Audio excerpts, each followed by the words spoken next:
Hey y'all, I'm getting fancy. I got me a little holder at the Dollar General for $5. It was on the Christmas special.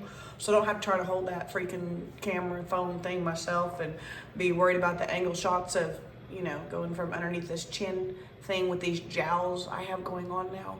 And if I could put it up at a higher angle, like on the roof, and still record, I would, because that seems to be, you know, if I, like up here, it's a lot better than like when the phone's like down here and you can see all this like coming down. Anyway, back to my story. This little not church for y'all. Someone comes in, I'm gonna have to stop and sell some cannabis products. Coming to you live from the dispensary here in Pullman. So John chapter 5. I do use the Bible sometimes. After this, there was a feast of the Jews. After what? Well, Jesus has already met the woman at the well, and she's already gone and told a whole town about him, and they've all repented, and he's already healed a nobleman's son, and so he's already shown himself kind of to be who he is. So he's going down for a feast, he's going down a party with the Jews, and he went up to Jerusalem. Now there is at Jerusalem by the sheep market a pool, which is in the Hebrew tongue Bethesda, having 5 porches. In these lay a great multitude of impotent folk. Impotent. That's impotent folk. Blind, halt, withered. They're jacked up, y'all, waiting for the moving of the water. For an angel went down at a certain season into the pool and troubled the water. An angel was doing stuff here on earth and is making like a supernatural healing place. And God is the same yesterday, today. That's just something to think about. That's really kind of cool. I think Sequoia Bay was that for me growing up. Every time I dipped in it, I just felt better, but now it's really dirty and nasty. So I don't think there's an angel there anymore. So there's an angel here at a certain season in the pool and troubled the water. Whosoever then first after the troubling of the water stepped in was made whole of whatsoever disease he had. So it sounds like it was the Olympics every time that happened. And that oh, it's kind of sad to think about a whole bunch of crippled folk kind of elbowing each other in the face to get their healing. Like, it seems like kind of a sick joke to make it where they had to go do something physical. Anyway, so this dude, I get so distracted. And a certain man was there which held an infirmity 38 years. That's 38 years. That's a whole long freaking time to not feel good. When Jesus saw him lie and knew that he had been now a long time in that case, he saith unto him, Wilt thou be made whole? Jesus knew how long he had been there, y'all. I'm gonna start preaching before I want to preach. Jesus knew, he knows how long you've been stuck. Jesus knew how long that man had been stuck, sitting there in that place.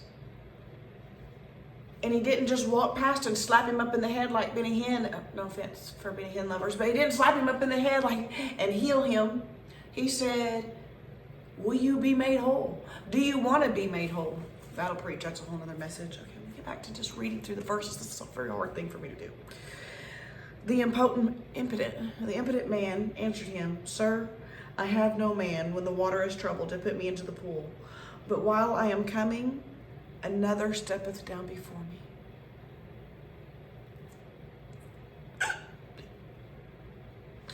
Jesus saith unto him, Rise, take up thy bed, and walk. And immediately the man was made whole, and he took up his bed, and he walked. And on the same day was the Sabbath. The Jews therefore said unto him that was cured, It is the Sabbath day. It's not lawful for you to carry your bed. Holy hell. He answered them, He that made me whole, the same said unto me, Take up thy bed and walk. Then asked they him, What man is it which said unto thee, Take thee up thy bed and walk? And he that healed was not who it was, for Jesus had conveyed himself away, a multitude being in that place. Afterward Jesus findeth him in the temple, and he said unto him, Behold, thou art made whole. Sin no more, lest a worse thing shall come upon thee. The man departed, and he told the Jews that it was Jesus which had made him whole. And therefore did the Jews persecute Jesus, and sought to slay him, because he had done these things on the Sabbath day. There's like 3,000 messages to that, but I want to go back to the part about the man sitting on the mat. The man that had been sitting there for 38 years.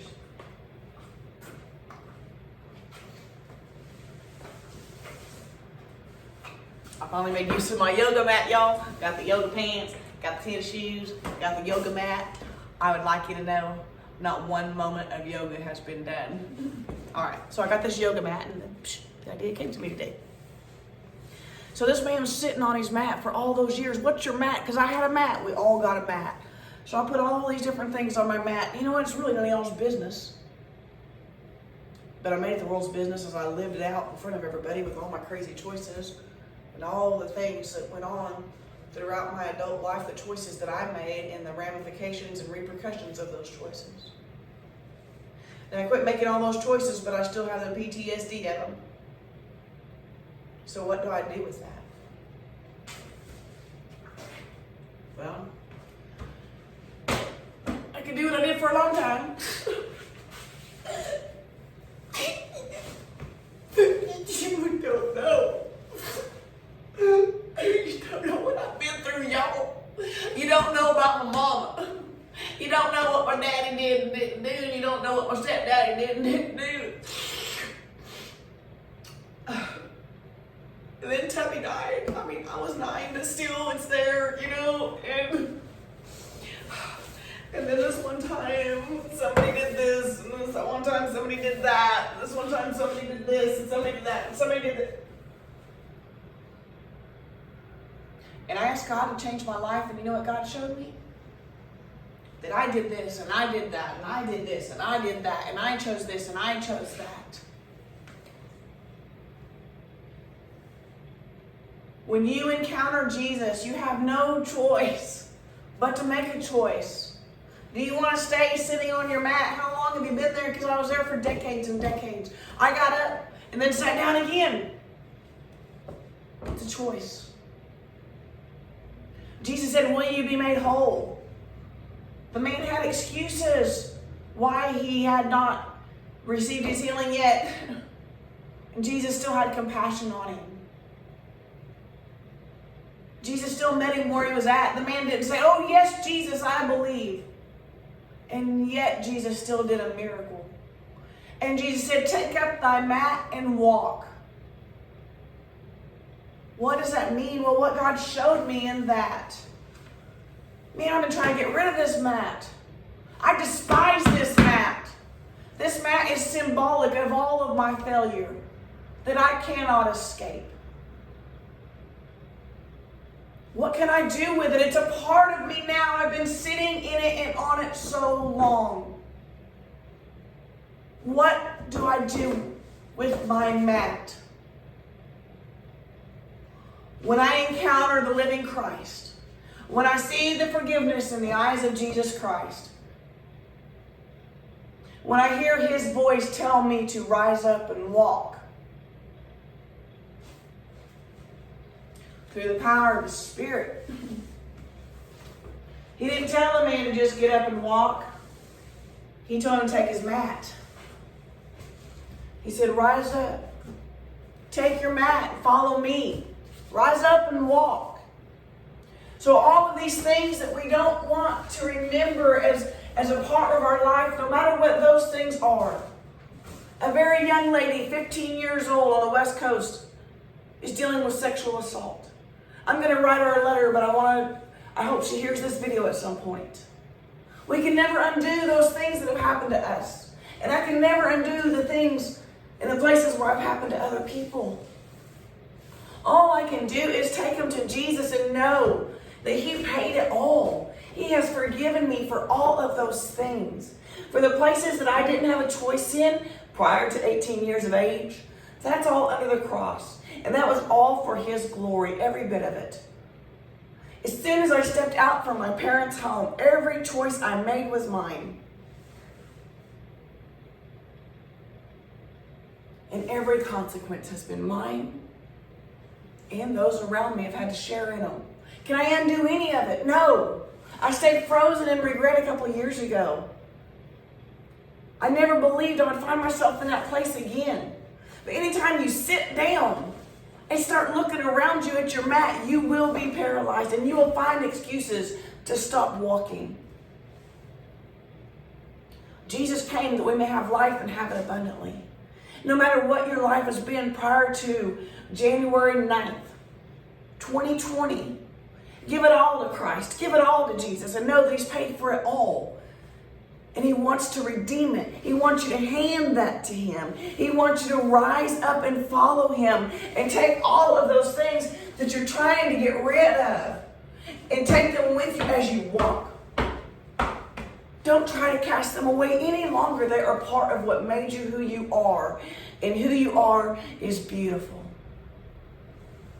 Redeemed. A new creation. Don't live from the messages of your mat. Pick up your mat and follow Jesus. This is what people see. This is what people saw. If they ever saw me drinking, if they all ever saw me 30 years ago when I had a drug problem or whatever, they saw all of these things in my migraines, in my illnesses, in my depression. People saw this. I lived out of this place. No more. Will it ever happen to me again? I never thought it would, but here I am. 8 years after the first Not Church video. 8 years and 1 month to the day after the first Not Church video. And I'm still learning, and I'm still falling, and I'm still failing forward as God teaches me about His grace and His mercy. And He teaches me more and more how to deal with my mat. As I do nothing but try to keep my eyes on Jesus and follow Him. Because I don't want people to look at me and see me by my sin and by my dysfunction. I want to be so filled with His forgiveness and His grace and His mercy and His light and His life. That as I walk towards Jesus, as I follow Him home to the Father, where we're all headed, that I look like Him. That I don't look like this sorrowful, sad woman sitting in the ground on the mat anymore. But instead, when I follow Him, people don't see Barbie. People don't see me by my dysfunction. They see me by the light of Christ. Instead of all of those things, I'm covered by His blood. I'm covered by His righteousness. I want to look like Him. I want to smell like Him. I want to sound like Him. I have a long way to go. But this is who I am. This is who we are. This is our identity, is that we are covered by the blood of Jesus Christ. In that place, there's healing. In that place, we have the courage to rise up and walk. God bless you all. Rise up and walk. Take your mat with you.